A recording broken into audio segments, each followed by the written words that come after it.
Alright, now they've been out for a while, but it took me a bit of time to get them. But I finally got my cutters, and I thought, you know what? These are a really nifty little kit, and I thought I'd kind of share my experience building them. This is almost like a how-to building and rigging, because they're really simple ships to build. But they seem to add so much to your fleet. So let's stick around, we'll take a look at these cutters. Hello, welcome to today's Black Sea Shipyard video. Today we're going to again talk about building and rigging up the cutters. The cutters kit, 6 ships come in the kit, and there's actually 3, I'm going to say I have 2 types, okay? There's 3 with cannon and 3 without. So, you know, the cutters can be used to represent merchant, now not the small merchants that are in the book, but, you know, merchant type vessel, which is honestly a lot of cutters were coastal traders. I mean, up and down the coast, the U.S. is a great example. Throughout the colonies, the cutters would be used to trade goods. Cutters can also be used by the different navies for fast intercept, or for like revenue. The Royal Navy's revenue cutters to try to intercept smugglers, or messenger ships in some cases. Now, often sloops and schooners took that role, but a cutter could do just as well sometimes. But they weren't necessarily ocean-going in the sense of, deep crossing the Atlantic. But these add a nice little flavor, and if you love playing the small ships, especially if you do like Smuggler's Run, these are a nice little addition. And that's actually why I got them, so I could expand the fleet, so I can play Smuggler's Run with the actual ships. Alright, so let's go ahead and turn on the table and take a look at how do you go about making these cutters, and what did I learn from them. Alright, full disclosure, this is actually a work in process. I don't have all of them done, but I have built several of them. I've got one complete. And I learned a lot in the process, and actually they're kind of fun little ones. And they're easier to rig than I expect them to be. But we're going to talk about, how do you go about building and doing these, because there are some things you got to think about. And one of the first things is, don't go by the pictures on the Warlord's website. I'll explain that in a little bit. But there are 3, like I mentioned before, 3 hulls of each 2 different types. One is with guns, one's without. This is the fully rigged one I've got. I don't have it flagged yet, but it has the guns, and it's fully rigged with the jibs and flag line, backstays, rat lines. Everything's good to go. Now, we're going to start from the beginning. What's the, this is my opinion, what's the best way to go about approaching this project? Alright, it comes in 4 pieces, each cutter. The foresail, or topsail actually, the actual mizzen sail, and the jibs, the set of jibs on the bowsprit, that is separate from the hull. Now, what I did is I assembled it this way. I mounted all of the bowsprits on the hull and lined them to make sure that they were going straight forward off that bow. Okay, and tried to orient them so that they were going. The sail tip was kind of vertical over the center line of the ship. Now, this is kind of temporary, I'm going to call it, because honestly, as you move these around, they can bend and get a little bit out of position. But at least if you start it and pull down make sure you put the bowsprit far down as it should be, okay, you're actually able to mount it nice and solid. It makes it easier to paint. I primed it up with a light gray, and then went over, actually used my Iraqi sand, I think it was, with the deck. I did use, for the ones that are what I'm calling merchant, the ones that are not armed, I went ahead and used hardened leather for from Army Painter's Speed Paint line. I used my, I believe this is my light, no, I think it's my dark sail. Yeah, my dark sail mix of khaki and white. And same thing with went ahead and used the black on the bands for the mast. And I have also went with regular khaki over these small the ropes that and rings that the sail glides on. Now, one thing I had to do, this is something that you've got a couple choices, and I've looked at a lot of models. These are, again, Arsenal models and models in museums, and you have a couple choices.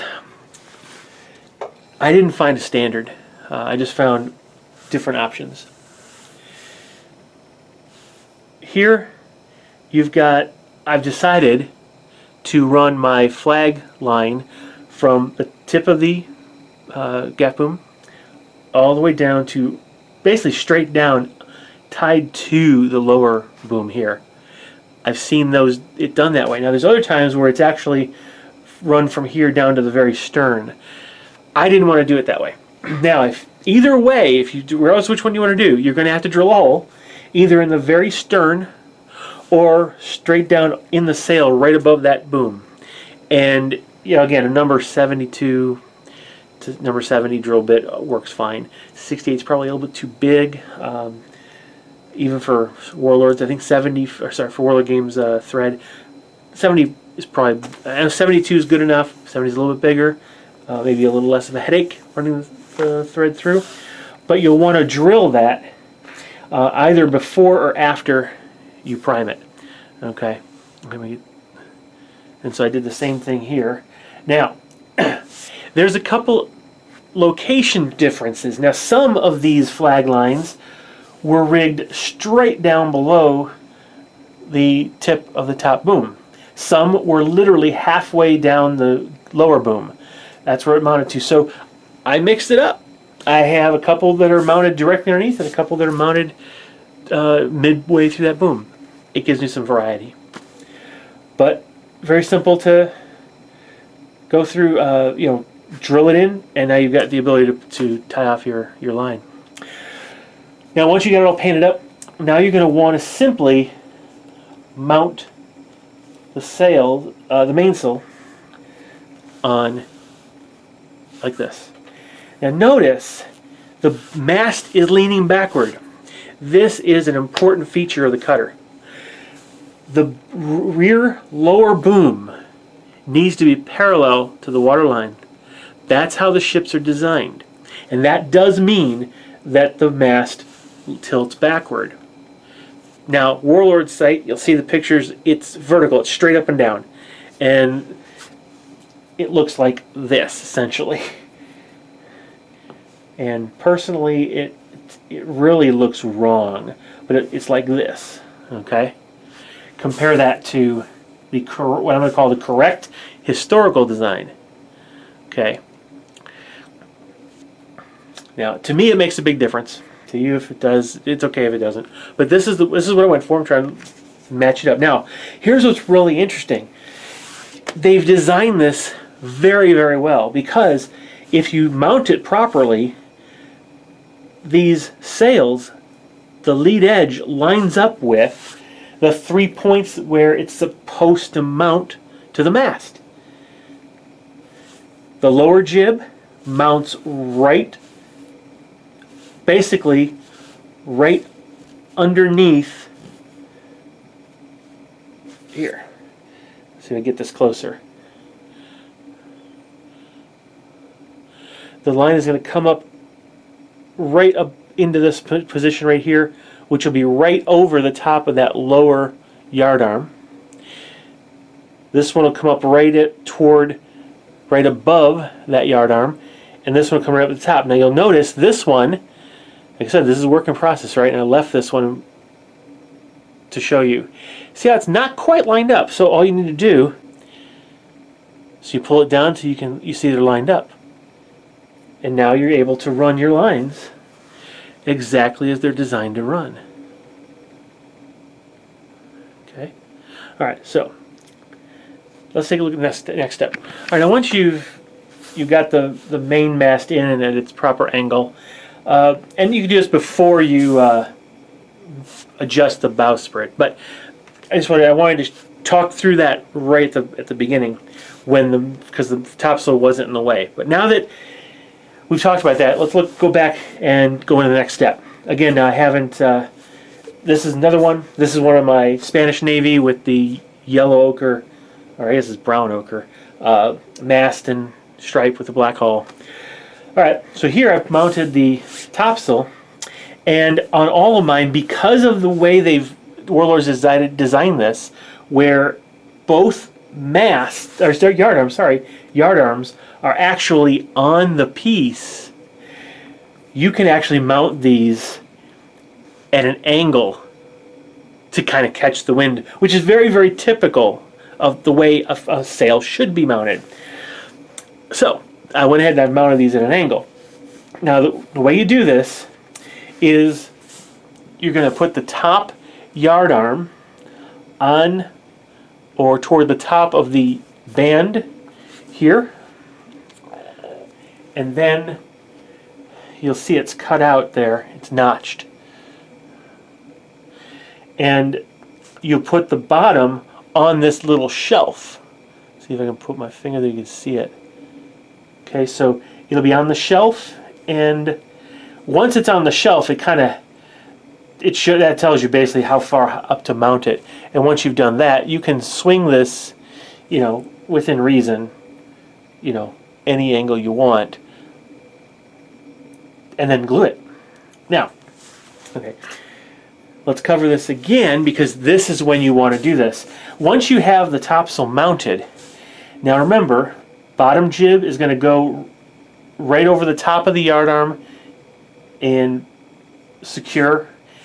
The center jib is going to go right to the top of this yard, and the flying jib is going to go to the top of the mast. So now you're going to want to slowly, carefully bend it forward until they line up. And you can just look down the length of the jib to see if it's actually going to reach the point you're expecting it to. And a little bit more. There you go. Once it does, you can see there's a nice gap between all three jibs and the mast, and it should be. Okay. And now you're set to go. Let that completely dry. Once it's in place, now you can run the rigging. Now the first thing you're going to do is secure the thread to the top here. You're going to secure it to the main mast and then bring it down to the bowsprit. That's, to me, the easiest way to do this.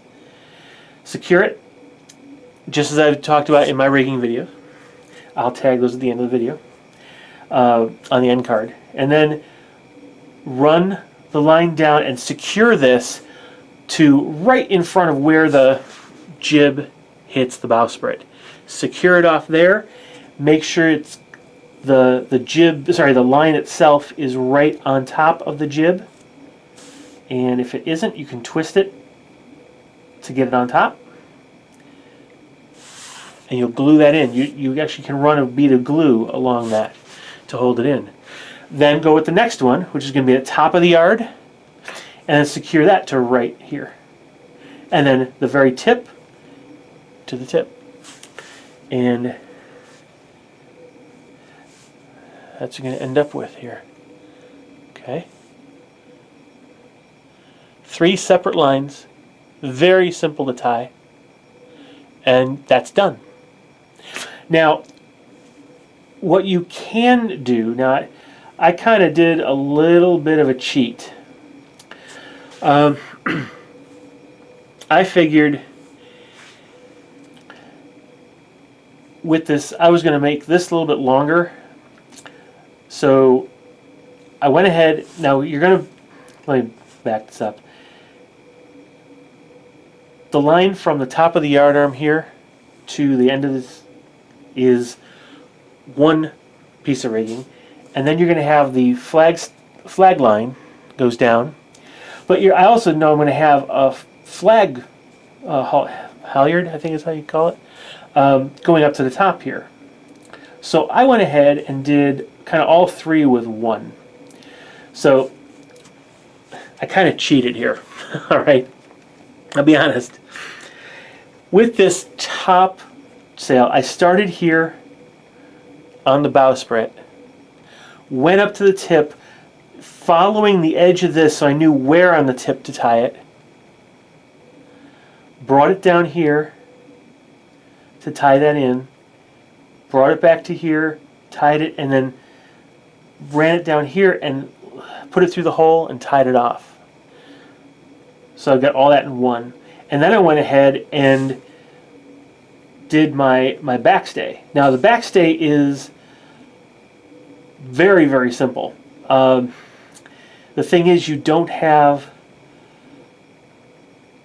it's kind of hard to see because the way the backstay is actually tied in here is it's going to go from the top of this platform, fighting top, to the hull. Now I had to drill a number 72 or number 70 hole back here between two of the cannons. Again, this is a work in process. The cannons aren't painted yet. And that way I could start, run it through there, run it down, and then back up and tie it off at the top like I do on my other backstays. Works really well. Keeps the whole mast tight. And then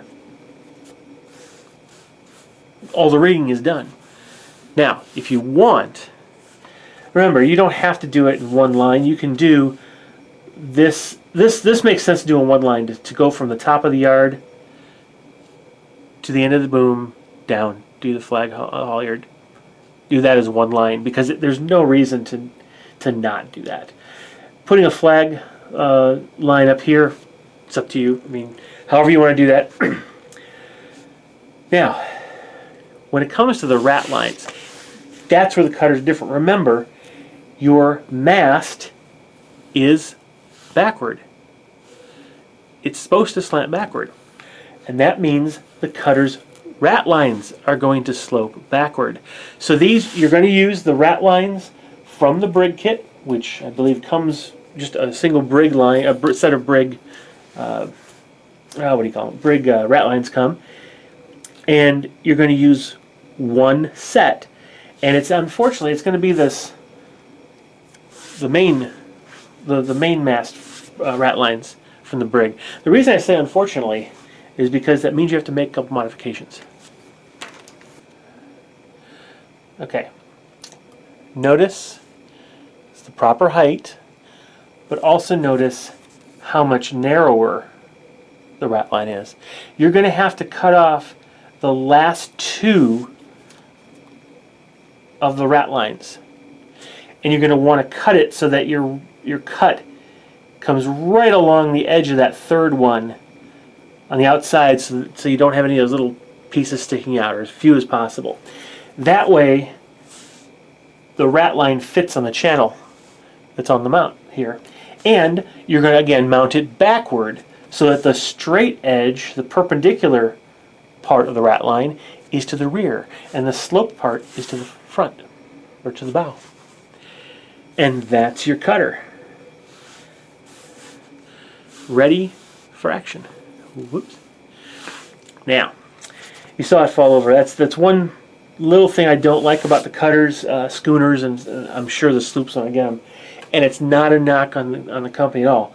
These are small ships. They're tall. Their center of gravity is high, so it doesn't take much to knock them over.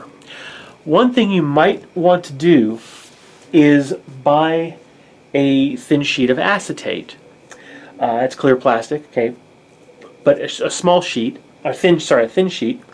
You could use the plastic from a blister pack if you want, but I prefer to get the clear styrene because that's what I use. I'm comfortable with it, and you can actually build a base.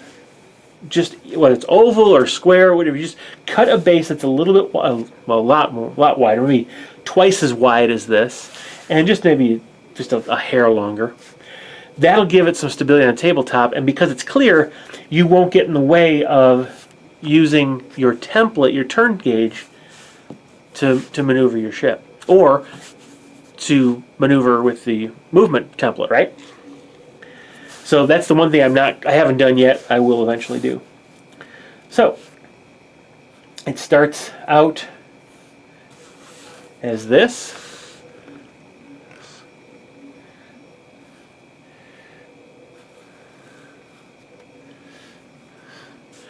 becomes this.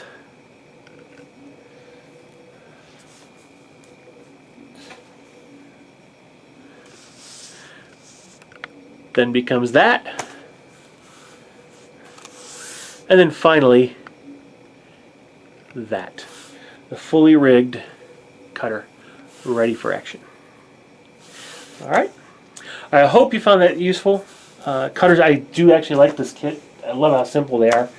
If I just could get myself to just sit down and run with it, I'd get these done real quick. The one thing I wish Warlord would have done is made a kind of a merchant cutter version, so that was, you know, the ones without the guns. So essentially a cutter line with either no guns or a single carronade to give it at least some protection, to represent some of those smaller merchants that often got raided by pirates. In fact, pirates often use cutters and sloops, not necessarily large frigate-sized ships, right? So it'd be nice to have kind of some cannons in there. I probably could mount some myself, but I don't think I want to play with that minute detail. Some of you feel free to go for it. But I love these kits, and I can't wait to finish them all out. Hope it's helpful. Do me a favor, share, like, subscribe, and we'll see you guys in the next video. Bye-bye.